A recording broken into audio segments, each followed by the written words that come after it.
Bismillahirrahmanirrahim. Terima kasih Datuk Speaker. Assalamualaikum warahmatullahi wabarakatuh. Salam hormat. Saya rasa di sini kita harus tekankan dalam perbahasan pindaan perlembagaan, ya, walaupun tidak ada undian dibuat pada hari ini, kita sambut baik penggunaan jawatan kuasa pilihan khas. Saya fikir sebagai sebuah Dewan Rakyat yang memperakui dan memberi penghormatan kepada semua anggotanya, kurang-kurang kita kena maknakan menerusi aksi atau tindakan yang kita ambil. Hakikatnya, Datuk Speaker, padang demokrasi di Malaysia memang tidak sama rata. Jadi, kami semua menyokong keperluan sebuah undang-undang untuk menghentikan lompatan, tapi kita juga tidak mahu ia menjadi pintu yang dibuka besar bagi mengurangkan lagi kuasa ataupun ruang kepada pembangkang. Diterhadkan lagi kerana sebarang kuasa yang diberi kepada parti pemerintah haruslah dibuat dengan berhati-hati. Sepatutnya selepas pilihan raya kita ada 5 tahun untuk memerintah. Dan inilah yang harus kita tekankan, bahawa menjadi pembangkang itu sebenarnya tanggungjawab yang asas. Walaupun ada segelintir seolah-olah macam menjadi cacing kepanasan, tak tahan. Pada saya, tanggungjawab ahli politik, dia sebagai pembangkang juga, itulah kelengkapan kepada satu sistem demokrasi.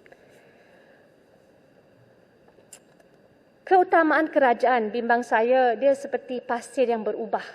Dia lebih mengutamakan supaya dapat kekal jadi parti pemerintah, bukannya untuk memberi rakyat keutamaan dan kebajikan. Tahun 1998, Datuk Speaker, Port Dickson dipecat oleh Langkawi. Ditekan dengan seluruh institusi demokratik negara mencetuskan political and financial crisis. Beri kesan besar kepada perkembangan politik negara dan tanah air, tapi juga mencetus gerakan reformasi.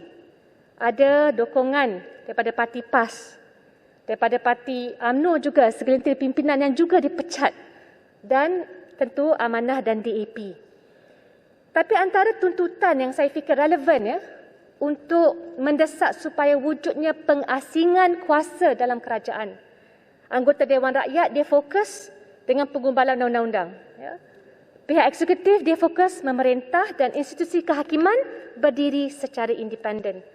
Kita tak mahu berlaku salah guna kuasa, semua dah kena.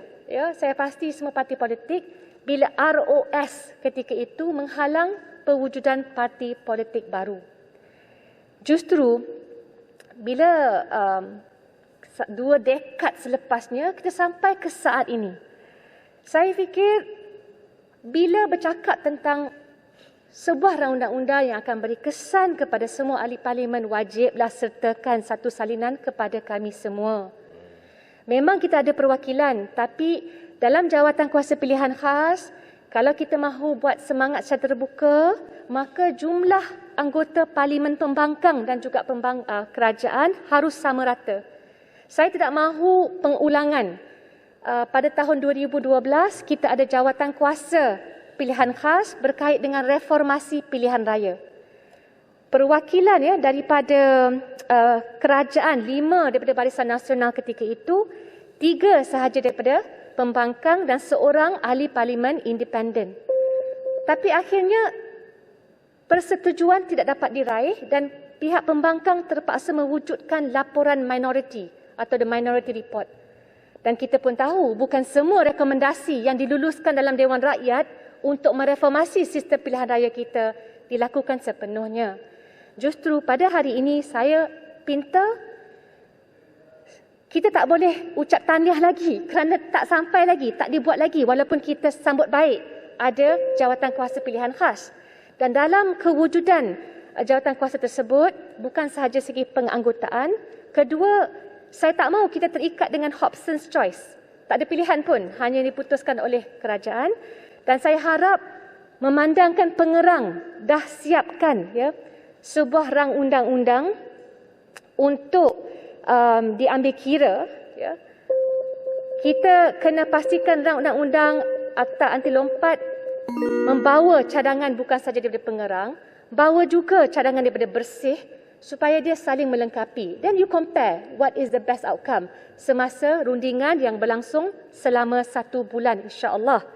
Kedua, perlu juga dirunding dengan kesemua kerajaan negeri.